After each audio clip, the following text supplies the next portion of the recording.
उनको उस डिपार्टमेंट में डिप्टी के तौर पर उतारा गया है। बिल्कुल, जिस तरीके से ये एक एक कर पोर्टफोलियो के बाद एक ऐलान किया जा रहा है और विदेश मंत्री एस जयशंकर एक बार फिर से उनके पास ये पोर्टफोलियो मोहित रहने वाला है। एस जयशंकर कई देशों में उन्होंने भारत के राजदूत के तौर पर भी भूमिका निभाई, कई देशों में उन्होंने बेहतरीन काम किया और माना जाता है कि ऐसे कई मौके आए जब एक कूटनीतिक तौर पर भी उन्होंने भारत के कई देशों से रिश्तों को मजबूत करने का काम किया था। ऐसे में जब एस जयशंकर को दोबारा ये जिम्मेदारी सौंपी जा रही है तो इसे कैसे देखें। और अब एक बड़ा मुद्दा यहां से यह भी चर्चा में आ गया है यूएन में भारत के स्थायी सदस्यता को लेकर। तो एस जयशंकर कितने अहम फैक्टर साबित हो सकते हैं? देखिए, जो एस जयशंकर है उनकी ये फैसिलिटी रही है, चाहे वो विदेश सचिव के तौर पर हो या फिर विदेश मंत्री के तौर पर, उनका कार्यकाल काफी बेहतर माना गया है बीते लंबे समय से जब से उन्होंने कार्यभार संभाला था, चाहे वो विदेश सचिव के तौर पर हो या फिर विदेश मंत्री के तौर पर। तो इसलिए उनको ये जानकारी जो आ रही है उसके मुताबिक उनको भी रिपीट किया गया है उसी विभाग में, और साथ ही साथ वित्त मंत्री जो हैं उनको भी रिपीट किया गया है, जिनके ऊपर सबसे बड़ी जिम्मेदारी होगी अब आने वाले सत्र में बजट पेश करने की।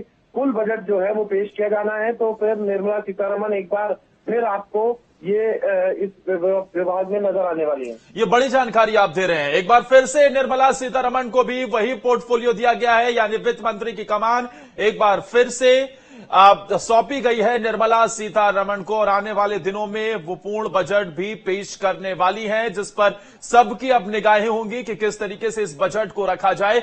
लेकिन मनोहर लाल खट्टर के पास ऊर्जा मंत्रालय और साथ ही आवास और शहरी विकास मंत्रालय, मोहित लंबा सियासी अनुभव और नरेंद्र मोदी के साथ वो जब कार्यकर्ता के साथ भी काम कर चुके हैं और हमने देखा ये भी, और इस बारे में भी कई किस्से चारों तरफ प्रचलित रहते हैं कि नरेंद्र मोदी और मनोहर लाल खट्टर हरियाणा में एक ही बाइक से प्रचार किया करते थे, घूमा करते थे, और अब कैबिनेट में जगह दी गई है तो वो मंत्रालय दिया गया जिस पर इस बार खास तौर पर प्रधानमंत्री की नजर रहने वाली है, वो है आवास और शहरी विकास मंत्रालय। और कैबिनेट की इस बैठक में पहला फैसला भी वही लिया गया है कि गरीबों के आवास बनाने, करीब 4 करोड़ आवास बनाने का लक्ष्य रखा गया है।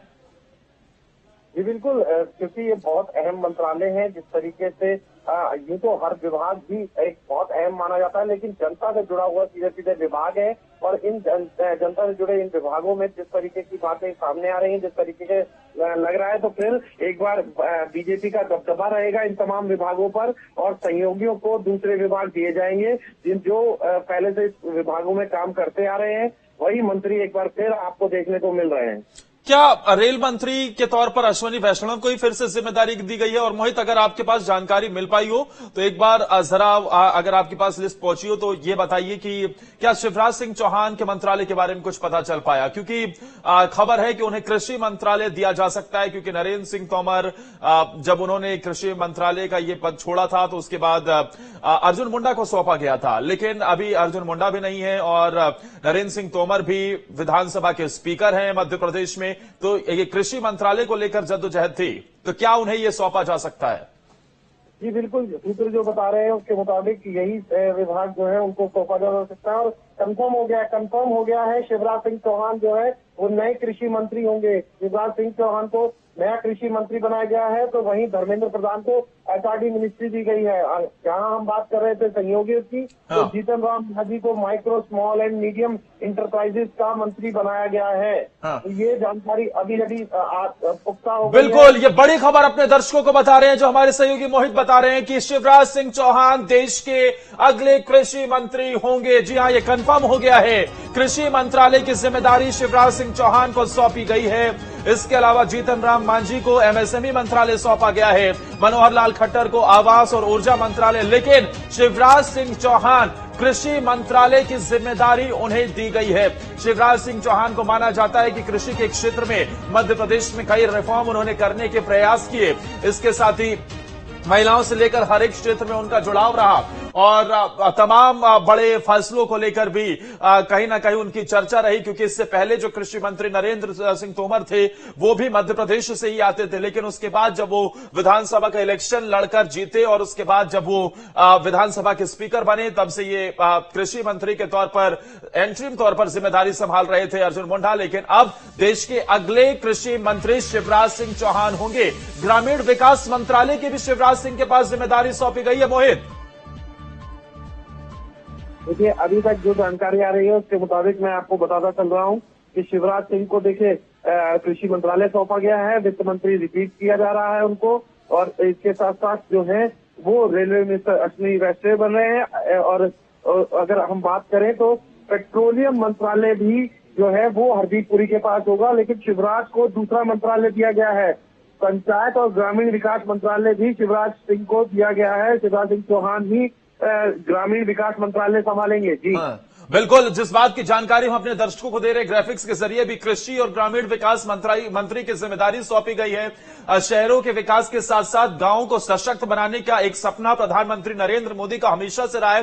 पहले ही टर्म से उन्होंने गांवों को गोद लेने की बात हो या फिर कई बड़े कार्यक्रम हो, प्रधानमंत्री आवास योजना ग्रामीण हो, इसके अलावा गांव को मॉडर्न बनाने की, आदर्श ग्राम बनाने की बात हो, उस दिशा में भी तमाम कदम उठाए गए। और शिवराज सिंह चौहान को तो माना जाता है कि वो जमीनी नेता है, गांव हो या शहर हर जगह उनकी पहुंच है। और कैसे उन्होंने मध्य प्रदेश में गांव ग्रामीण को विकसित करने का काम किया है, वहां विकास के बयार बहाने का काम किया, उस दिशा में एक अहम मंत्रालय और उन्हें सौंपा गया है। यानी कि अब मध्य प्रदेश के पूर्व सीएम शिवराज सिंह चौहान देश के अगले कृषि और ग्रामीण विकास मंत्री हैं।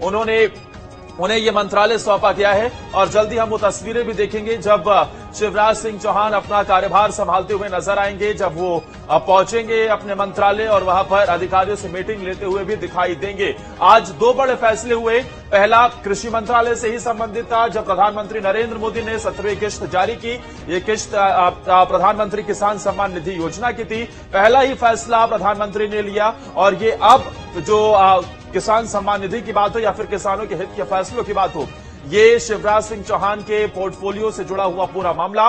वहीं दूसरा फैसला आवास को लेकर लिया गया कैबिनेट की बैठक में। लेकिन मोहित, क्योंकि ज्यादातर जो बड़े सीनियर लीडर्स हैं उन्हें रिपीट किया गया है, अब जरा इस रिपीट करने के पीछे का मकसद बताइए। और क्योंकि ये जरूर है कि कोई भी अगर नया मंत्री बनता है उसे नया मंत्रालय कोई सौंपा जाता है, या फिर मान लीजिए कि नितिन गडकरी को ही कोई दूसरा मंत्रालय सौंप दिया जाता, तो उसमें एडजस्ट करना और उसे फिर फाइलों को आगे बढ़ाना, साथ ही काम को उस गति से आगे बढ़ाना, ये चुनौती जरूर रहती है। तो ऐसे में क्या ये मानकर, क्योंकि 2047 तक विकसित भारत का लक्ष्य हो या फिर अगले 100 दिन के रोड मैप, जिसके बारे में खुद नरेंद्र मोदी पहले ही कह चुके हैं कि हमने पहले ही तैयार कर लिया है, तो क्या उस दिशा में तेजी से आगे बढ़ा जाए? इसलिए ये जो बड़े मंत्रालय हैं उनकी रेपुटेशन बेहद जरूरी हो गया था। बिल्कुल, जिस तरीके से काम चला रहा था उसी को गतिशीलता देने के लिए जो है तमाम विभागों के मंत्रियों को रिपीट किया गया है। इस बीच बड़ी खबर दे दूं कि भारतीय जनता पार्टी के जो अध्यक्ष हैं जेपी नड्डा, उनको स्वास्थ्य मंत्रालय सौंपा गया है। बिल्कुल, इस बारे में आपको बता दें कि 2014 में जब देश में नरेंद्र मोदी की सरकार बनी थी, उस वक्त भी स्वास्थ्य मंत्री के तौर पर जेपी नड्डा ने कमान संभाली थी। और अब एक बार फिर से 2019 में वो मंत्री की जगह वो पार्टी के राष्ट्रीय अध्यक्ष के तौर पर कमान संभाली। लेकिन अब एक बार फिर से 2024 में जब जेपी नड्डा मंत्री बने हैं तो उन्हें मोदी सरकार में स्वास्थ्य मंत्रालय की जिम्मेदारी दी गई है। यानी कि मनसुख मांडविया का यहां से पोर्टफोलियो चेंज होना तय हो गया है।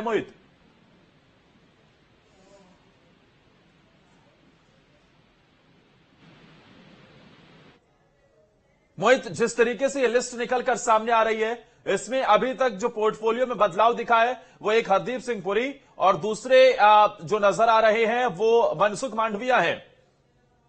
देखिए, एक बदलाव और बता दूं, अश्विनी वैष्णव को जो है वो सूचना एवं प्रसारण मंत्रालय दिया जा रहा है। यानी कि टीवी और जो तमाम चीजें आईएनडी विभाग से का मंत्रालय जो है वो अश्विनी वैष्णव को दिया जा रहा है। ये एक बड़ा बदलाव है। इससे पहले अनुराग ठाकुर जो है वो इस जिम्मेदारी को संभाल रहे थे, लेकिन अब जो है अश्विनी वैष्णव को ये जिम्मेदारी सौंपी गई है। बिल्कुल, इसके अलावा क्या ये क्लियर है मोहित कि उनके पास रेल मंत्रालय भी है? जी, बताया जा रहा है कि दो बड़े मंत्रालयों की जिम्मेदारी जो है वो अश्विनी वैष्णव संभालेंगे। रेलवे मंत्रालय की जानकारी भी जो अभी तक बताई जा रही है वो अश्विनी वैष्णव के पास रहेगी। इसके अलावा गजेंद्र सिंह शेखावत जो है उनको कल्चर एंड टूरिज्म मिनिस्ट्री, और सुरेश गोपी और राव इंद्रजीत जो MOS है वो इसमें डिप्टी रहेंगे। यानी कि जो केरल से जीत के आए हुए सांसद हैं और जो दिल्ली के NCR के हिस्सा गुरुग्राम से जो सांसद जीत के आए इंद्रजीत सिंह, हाँ। वो जो है वो हिस्सा होंगे इसी मंत्रालय के डिप्टी के तौर पर। बिल्कुल, ये लगातार बड़ी जानकारी निकलकर सामने आ रही है। अभी तक क्या सिंधिया को लेकर कुछ पता चल पाया? क्या एक बार फिर से वो नागरिक उड्डयन मंत्री ही होंगे? क्योंकि ज्यादातर मंत्रियों के बीती सरकार के अब तक पोर्टफोलियो सेम होते हुए दिखाई दे रहे हैं। देखिए, अभी थोड़ी देर में उसकी जानकारी आ जाएगी। मैं आपको इस बीच बता दूं कि CR पाटिल को जल शक्ति मंत्रालय सौंपा गया है, गजेंद्र शेखावत को संस्कृति पर्यटन और चिराग पासवान को खेल युवा कल्याण मंत्रालय सौंपा गया है। चिराग पासवान जो है वो खेल मंत्री बनेंगे।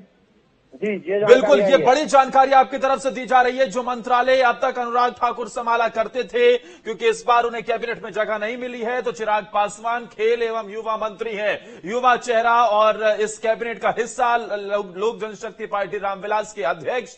और इन्हें जितनी भी जिम्मेदारी दी गई इस लोकसभा चुनाव में, NDA के तहत 5 सीटें मिली, तो 5 सीटों पर इन्होंने जीत हासिल करने का काम किया। और जिस तरीके से रामविलास पासवान, इनके पिता, जिन्हें राजनीति का मौसम वैज्ञानिक कहा जाता था, और लंबा उनका सियासी कद, हर एक पार्टी से उनके अच्छे रिश्ते थे। उसके बाद उनके निधन के बाद हमने देखा कि कहीं ना कहीं लोक जनशक्ति पार्टी के ऊपर एक बड़ा संकट टूट पड़ा, जब दो फाड़ होती हुई नजर आई। चाचा भतीजे में ही ये पार्टी असमंजस की स्थिति में फंस गई। लेकिन उसके बाद एक बड़ी चुनौती थी कि अब चिराग पासवान कैसे लोक जनशक्ति पार्टी रामविलास को लेकर आगे बढ़ेंगे।